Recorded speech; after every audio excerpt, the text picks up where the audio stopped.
السلام علیکم ناظرین، آج ہم ڈیروں پہ کیے گئے فیصلوں اور کچہری میں ہونے والے فیصلوں کے نتائج کا جائزہ لیتے ہیں۔ ڈیروں کے فیصلے مقامی نظام انصاف کے تحت کیے جاتے ہیں اور کچہری میں فیصلے ملکی قوانین کے مطابق فیصلے کیے جاتے ہیں۔ مقصد دونوں کا متاثرین کو انصاف مہیا کرنا ہوتا ہے۔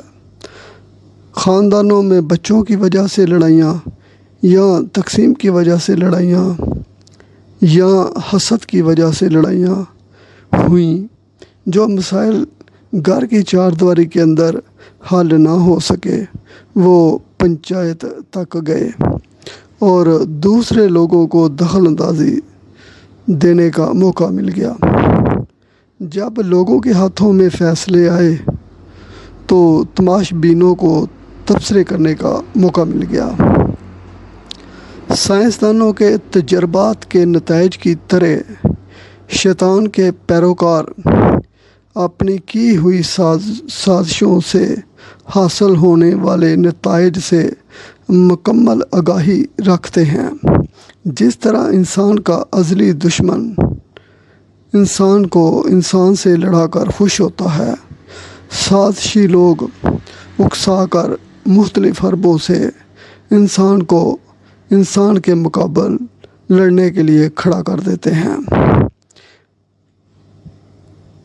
جس کے بعد ان کا متحد ہونا دشوار ہوتا ہے۔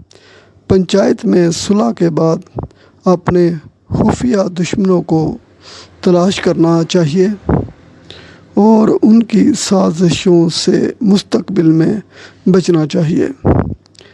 انصاف مانگنے کے ساتھ ساتھ اپنے ساتھ خود بھی انصاف کرنا چاہیے۔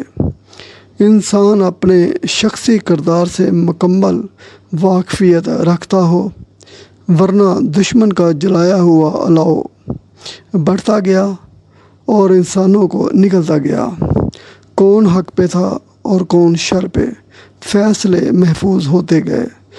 سازشیوں نے اپنا کام جاری رکھا، اپنے کردار کو اچھا ثابت کرنے کے لیے دوسروں پہ کیچڑ اچھالتے رہے اور معاشرے نے آہستہ آہستہ شیطانی کرداروں کو پہچان لیا اور وہ لوگ شیطان کے طور پہ مشہور ہوتے گئے۔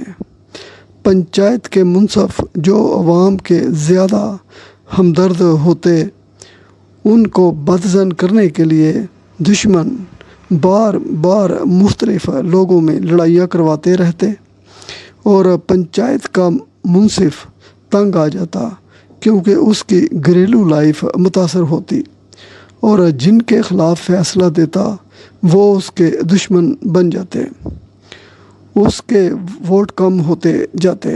اس طرح پنچایتی سسٹم سیاست کی نظر ہو گیا۔ اس طرح فیصلے ووٹ کی تعداد اور مالی حیثیت کی نظر ہونے لگے۔ عدالتی فیصلے متاثرین کی نفسیات سے کھیلتے ہیں۔ دو چار کچہری کے چکر لگا کر لوگ تنگ آ جاتے ہیں، کام کا حرج ہوتا ہے، کمائی کے اور ذرائع نہیں ہوتے، تھک کر صلح کر لیتے ہیں۔ اس طرح انہیں مطمئن انصاف مل جاتا ہے۔ کچھ لوگ لمبے عدالتی انصاف کے اخراجات پورے کرنے کے لیے جرائم پیشہ گروپوں کا حصہ بن جاتے ہیں۔ اس طرح جرائم پیشہ افراد کی تعداد بڑھتی جاتی ہے۔ محکموں نے اپنے تحفظ کے لیے یونین بنا لی اور جرائم پیشہ گروپوں نے برادری اور رشتہ داریوں کا اتحاد بنا لیا۔ اس طرح سرکاری سیٹوں پہ تعینات افسر اور ممبران اسمبلی اپنے خاندانوں اور رشتہ داروں کے مددگار بن گئے۔ اپنے ووٹوں کی تعداد اور سرکاری اختیارات کا فائدہ اٹھایا اور جرائم پیشہ لوگ بے خوف ہوتے گئے۔ ریٹ آف گورنمنٹ کو ضلعی انتظامیہ کامیاب کرے یا ناکام کرے، اس کے اثرات حکومت پہ پڑتے ہیں۔